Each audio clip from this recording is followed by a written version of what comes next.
con Rocío Urquiaga, nuestra psicóloga, coach y además docente. Rocío, buenas noches, bienvenida, ya estamos en Para Vivir Feliz. Buenas noches, Nicolás. Muy buenas noches con todos los clientes. En esta oportunidad, como todos los viernes, nos volvemos a encontrar con otro tema de interés. Claro que sí, Rocío, y además la semana pasada la gente está muy contenta porque nos hablabas sobre las emociones negativas, ¿verdad? La tristeza, una de ellas. Esto nos decía que de hecho, si no sabemos orientar, gestionar nuestras emociones, podemos quedarnos aislados o estar siempre viviendo de emociones negativas. Es decir, la tarea depende de nosotros, del poder de organizarlas, de ordenarlas, de jerarquizarlas también está en nosotros. Hoy vamos a hablar, ahondando ese rasgo que hablábamos la semana pasada de la tristeza, vamos a ahondar las emociones negativas.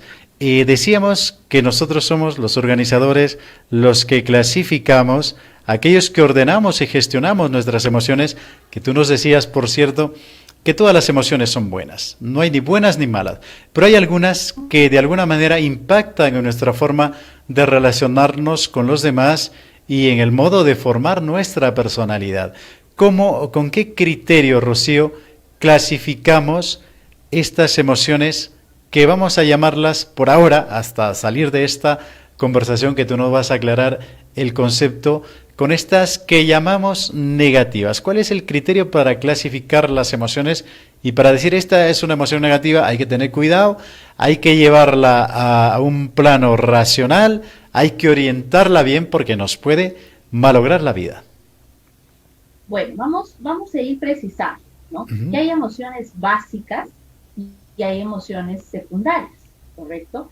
Ahora, referente al tema de emociones de orden negativo, como hablábamos la semana pasada, no existen, sino que son emociones que nos generan incomodidad. Por eso lo asociamos con el término negativo, Ujú. ¿correcto? Bien. Pero si vamos focalizándonos concretamente en esas emociones que nos generan incomodidad, como decíamos, la tristeza, el asco, el miedo o la ira, ¿correcto? Esas vendrían a ser las básicas. A su vez, de esas se comienzan a subdividir en unas que son las famosas secundarias. Y yo les he traído así como un listado para que podamos ir analizando cada una de ellas, ¿no? Como por ejemplo, podría ser la envidia, la ansiedad o los celos, ¿no? Esas vendrían a ser ya emociones secundarias que provienen de las anteriormente mencionadas como la tristeza, el asco, el miedo o la ira, ¿no?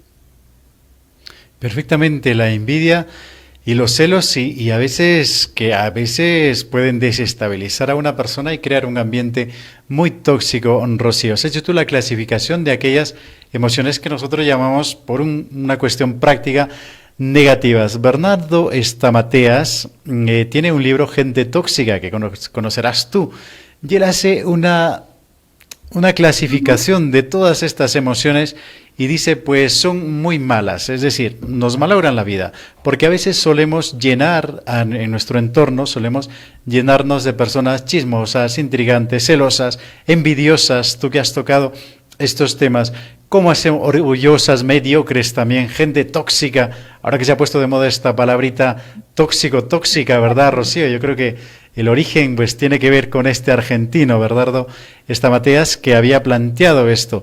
¿Cómo hacemos, Rocío, para que ese entorno tóxico de personas muy tóxicas, con emociones, que vamos a seguir llamando las negativas por ahora, y nos malogran la vida? ¿Cómo hacemos nosotros para ser inmunes o para que de alguna manera nosotros podamos decir la forma de ser, el modo de comportarse, la personalidad de estas personas no impactan en mi personalidad? ¿Cómo desarrollamos nosotros actitudes para poder salir airosos en esta batalla? Bueno, vamos a ir detallando cada uno, Nicolás. Mira, por Bien. ejemplo, el caso de los celos. ¿Qué es los celos? El celo es un tipo de emoción secundaria. Perfecto. ¿De dónde proviene esos celos? Proviene esa dosis de egoísmo que podemos tener, ese temor de perder, ¿no? Perder a un ser querido, ¿no? En algunos casos que puede ser la pareja o la amistad, o tal vez el miedo también, porque hay gente que tiene celos hasta de sus propios padres, ¿no? Entonces, ¿qué pasa acá? Hay, lo que está basado esto es en un sentimiento de inseguridad, ¿no? Entonces, cuando este sentimiento, estos fantasmitas, por llamarlo de alguna forma, nos comienzan, como se dice, a visitar nuestra mente, entonces, nosotros, ¿qué debemos hacer? Racionalizarlo y pensar, bueno, yo, para que exista una relación humana en general, depende de ambas partes, ¿correcto? Y por ende, si las ambas partes quieren mantenerse, pues lógicamente se va a lograr, ¿no? Y si yo me siento segura de la amistad o de los sentimientos a esa persona, dependiendo de la relación que yo tenga, yo no tengo por qué sentirme celosa. Yo tengo que saber el valor que tengo y lo que yo estoy aportando en esa relación, ¿no? Entonces, no tiene que existir esos celos, ¿correcto? Entonces, esa es la forma, por ejemplo, de cómo podríamos ir racionalizando esta emoción, en este caso, tóxica, como mencionadas, o negativa, ¿no? En el caso de los celos. Por ejemplo, en el caso de la envidia. La envidia es otra emoción negativa, ¿no? Viene de ese sentimiento de incapacidad que tú te sientes, que por ejemplo yo tengo un amigo que consiguió un trabajo y que gana más que yo, entonces comienza a surgir esa emoción negativa de la envidia, entonces porque yo me siento incapaz porque él gana más que yo, bueno, pues como se dice, consiguió, qué bueno, ¿no? Pero no hay, entonces ahí tú tienes que utilizar esa situación no como cólera, sino como un motor, como un elemento motivador y decir, bueno, creo que voy a estar más atento a las diferentes ofertas laborales que puedan existir. Capaz empiezo yo a hablar con mis amigos y decirle, oye, si sabes de algo, me comentas, me pasas la voz, o yo estar muy atenta a estas bolsas de trabajo para poder yo ver también posibilidades. Capaz yo he estado muy enfocada en lo que estoy haciendo y he dejado de ver un poco el mercado laboral, ¿no? Entonces, esa es una forma de cómo racionalizamos o cómo gestionamos esta emoción negativa llamada envidia. Perfectamente, Rocío. Es decir, nos has dicho tú que la herramienta para gestionarlas, la razón, racionalizarlas. Hay que razonarlas en realidad, hacer un balance, un examen de cada uno. Pero esto nos exige, Rocío, para salir airosos en la batalla, tener una buena inteligencia emocional y además una autoestima buena, saludable, porque una persona que esté herida, por ejemplo, no es normal, yo suelo decirlo así, no es normal que una persona sienta tristeza por el éxito de la otra persona. Es decir, eso algo está mal en el interior. Pero ¿cómo hacemos para que la gente sea fuerte emocionalmente, tenga una buena autoestima y además una buena autoimagen y un autoconcepto que le lleve a decir, oye, también los celos no es normal, es que si me quiere, si me ama, o si esta persona quiere ligar su vida, quiere relacionar su vida conmigo, pues es libre, y si no lo quiere hacer también es libre.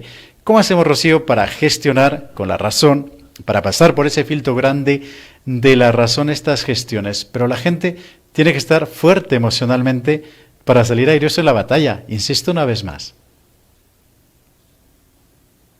Claro, es que esa fortaleza, Nicolás, se construye día a día y desde las primeras etapas de la vida, es decir, desde la infancia, ¿no? Ahí viene un trabajo bastante fuerte por parte de los padres, ¿no? Donde los padres son los famosos orientadores, los que llevan de la mano a sus hijos en este camino de la vida, ¿no? Cuando comienzan a tener situaciones y donde ellos explican, ¿no? Por ejemplo, ay, qué cólera, mamá, que mi amigo sacó más nota en el colegio que yo. Entonces ahí la mamá o el papá escucha esta expresión y decirle, pero ¿por qué? ¿Por qué le vas a tener cólera o envidia si él habrá sacado producto de su esfuerzo? Entonces lo que tú tienes que hacer ahorita es esforzarte un poco más para que puedas sacar tal vez igual o mejor la calificación. O sea que no puedes dejarte llevar por ese tipo de emoción. O sea, lo que busco dar es de que si nosotros aprendemos a explicar las cosas a nuestros niños, lógicamente los niños van a empezar a racionalizarlo, lo van a entender y comienzan ellos a aprender a gestionar esa emoción, ¿no? O por ejemplo, otro tipo es la ansiedad, ¿no? Esa ansiedad de ay, me va a salir mal. ¿Por qué? ¿Por qué? Si tú te has, por ejemplo, en el colegio, ¿no? Ay, el examen voy a salir mal, pero ¿por qué? Si ya tú has estudiado, tú ya te has preparado, tienes claro los contenidos, entonces simplemente hay que, ¿no? Por eso a veces cuando somos presas de estas emociones, como por ejemplo la ansiedad, a veces en lugar de impulsarnos a mejorar, a prepararnos más, a cuidar algunos detalles, nos puede bloquear, ¿no? Entonces, ahí es muy importante fortalecer la seguridad personal, ¿no? Y cómo fortalecemos a través de este tipo de conversaciones, a través de estos diálogos que podemos tener en casa, ¿no? Y que de alguna manera, hasta con el ejemplo, ¿no? Nosotros como padres, dar el ejemplo de ello, tener mucho cuidado con los mensajes que damos en casa, ¿no? Como decir, ay, qué cólera, tal persona gana más que yo. ¿Por qué cólera? ¿No? Ya el niño está escuchando esa información, está recibiendo. Entonces, cuando alguien esté mejor que yo tengo que expresar una emoción negativa, ¿no? ¡Ay, qué buena suerte! No, la suerte no es algo, como se dice, o a las buenas cosas no vienen por el azar, sino las cosas buenas vienen producto de un trabajo, de una constancia, ¿no? Que ese es algo que nosotros tenemos que hacerlo ver desde pequeños a nuestros niños para que sepan entender la realidad, no es una cosa fortuita. Perfectamente, Rocío, nos ha quedado claro que la labor la tienen los padres, no solo los padres, sino los adultos. Tener cuidado con lo que decimos, ¿verdad? Que las palabras tienen mucha fuerza, fuerza persuasiva y además de significación. Aquello que decimos, los niños son esponjas que suelen captar aquellas emociones y las pueden repetir en su propia vida. Rocío, nos ha encantado hablar contigo sobre este tema muy importante y vamos a seguir hablando sobre otro tema que fortalezca nuestra inteligencia emocional el próximo viernes. Para terminar, la última pregunta que te hago, Rocío, y tiene que ver esto con aquel entorno que yo sigo, insisto, con esto de lo tóxico, que es la palabra que más utilizada en este tiempo. Decía Rocío, tenía una profesora en la Facultad de Salamanca, solía decir, las personas tóxicas son como vampiros emocionales, que absorben nuestra energía y nos preparan para el fracaso. ¿Qué opinas tú? Y esto nos tiene que hacer pensar, y sobre todo a los padres, a los que trabajan con niños, con adolescentes, que hay que tener mucho cuidado cómo los formamos y cómo vamos a fortalecer su inteligencia emocional y además cómo les vamos a enseñar a pensar. Claro, es que como nosotros tenemos que enseñar a expresar nuestras emociones.